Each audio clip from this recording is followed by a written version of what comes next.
Las cifras del PIB español llegaron al nivel previo a la crisis de 2008, pero esos datos positivos, ¿qué representan para el país y para la zona euro? Soy Jessica Walker y nuestro invitado de hoy es Vasileios Douzenis de Europe Economics.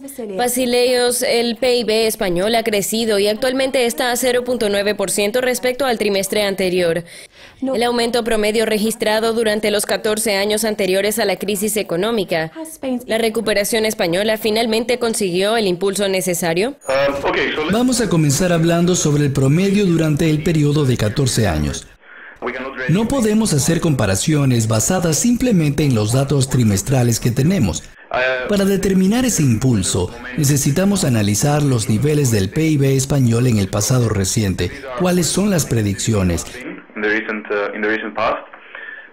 ¿Cómo se comparan los datos con esas predicciones? Y por último, ¿cuáles son los riesgos que pueden afectar a ese impulso de recuperación?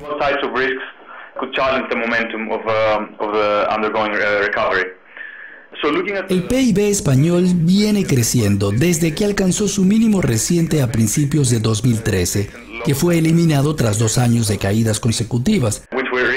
El aumento fue más considerable en comparación con otros países periféricos de la Unión Europea, como Italia y Grecia, pero ¿qué dicen las predicciones? Considerando las predicciones oficiales del FMI para la tasa de crecimiento anual del PIB, vemos que España está en una trayectoria positiva y 2016 será un año particularmente importante, ya que el aumento con respecto al año anterior se estima en cerca de 1,7% en comparación con el 1,3% registrado en 2014. Es importante recordar que los 2 años anteriores a ese periodo tuvieron un crecimiento negativo. Hay más datos recientes de las predicciones de invierno de la Comisión Europea que son aún más optimistas. Y el 5 de mayo esperamos ver una actualización de esas predicciones. Como referencia, el crecimiento del PIB con respecto al año anterior para 2015 fue estimado por la Comisión Europea en cerca de 2,3%. En términos de predicciones del sector privado, Ernst & Young estimó un crecimiento de 2,4% para 2015, ligeramente superior a la predicción de la Comisión Europea y muy superior a la predicción del FMI. ¿Cómo nos deja eso? El último dato del PIB de 0,9% fue más alto que el 0,8% esperado por los analistas, según estudios de Bloomberg, y eso es sin duda una sorpresa positiva. Esa es la mayor tasa de crecimiento desde finales de 2007 y fue impulsada principalmente por una recuperación del gasto interno. La noticia positiva también fue usada por Mariano Rajoy, jefe de gobierno español, para subir a 2,9% la predicción de crecimiento del PIB español, en comparación con los 2,4% anunciados en febrero. Eso muestra una tendencia al alza que se vio afectada por las últimas noticias. La actual tasa trimestral indica un aumento de 2,6% con respecto al año anterior, y hace más saludable el crecimiento anual del PIB español en comparación con las tasas del Reino Unido y de Estados Unidos. Esa tasa también indica que estamos más cerca de la predicción de 2,4% de Ernst & Young. El programa de flexibilización monetaria también trajo efectos positivos debido al programa de reformas estructurales que España implementó. ¿Existen factores negativos que podrían hacer vulnerable la recuperación? Sí, siempre hay riesgos. Las elecciones españolas programadas para finales de diciembre de 2015, por ejemplo, pueden afectar la estabilidad reguladora política y económica, que es un importante factor de contribución para el crecimiento del PIB.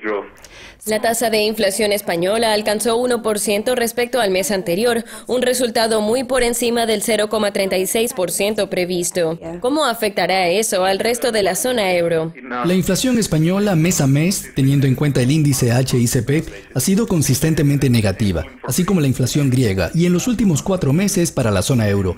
España ha tenido una deflación más fuerte que la zona euro, así que esto es una buena noticia.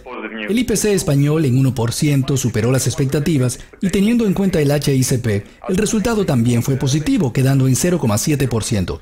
Los precios al consumidor de la zona euro cayeron durante los últimos 4 meses y a raíz de otras reacciones, potencialmente al programa de flexibilización económica del BCE, los últimos datos de inflación de la zona del euro se mantuvieron estancados.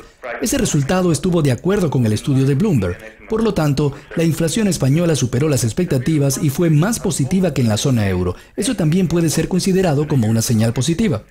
La predicción del IPP francés fue de un aumento de 0,4%. Sin embargo, los datos publicados el viernes mostraron que el índice se mantuvo casi sin cambios en 0,1%. Eso es positivo, teniendo en cuenta que la economía francesa está aparentemente estable. El IPP aumentó a una tasa sustancialmente menor en comparación con el anterior aumento marginal de 0,7%, pero aún así es mejor que la caída de 0,9% de hace 2 meses. De todos modos, como mencioné anteriormente, los datos de un mes no son suficientes para llegar a conclusiones significativas, pero vamos a tratar de analizar las dinámicas esenciales. Primero, vamos a hablar sobre deflación buena y mala, porque esa es la situación en la que nos encontramos. Las cifras son muy bajas y eran negativas 2 meses atrás. Es importante considerar el principio de que la buena inflación sube cuando hay un nivel de certeza en la economía, permitiendo que la actividad económica positiva se refleje en precios más bajos en lugar de salarios más altos. Eso es deflación. Por otro lado, lo más preocupante es que para una economía sacudida por la incertidumbre y la inestabilidad, la deflación podría estar motivada por una demanda agregada más baja, lo que podría provocar una espiral descendente en la economía. Analizando las informaciones de la inflación más reciente, tanto para el consumidor como para el productor, es necesario explorar los factores más importantes para determinar si la deflación es buena o mala. El factor para el IPC francés fue el hecho de que la mayoría de los sectores importantes estaban estables o en crecimiento. Solo los sectores de minería, energía y agua registraron caídas en el rango de 1% negativo. La caída fue compensada por aumentos de los productos refinados, que no fueron tan fuertes como en el mes pasado. En ese sentido, no creemos que las cifras vayan a ser superiores o próximas a las expectativas. Sin embargo, los precios en la mayoría de los principales sectores de la industria manufacturera subieron, con la excepción del transporte, que disminuyó ligeramente. Eso dio señales de que, a pesar de que los niveles del IPP se han mantenido cerca de cero, no tuvimos una mala deflación. Gracias por su participación. Eso es todo por hoy, pero sigan conectados para más actualizaciones. Adiós.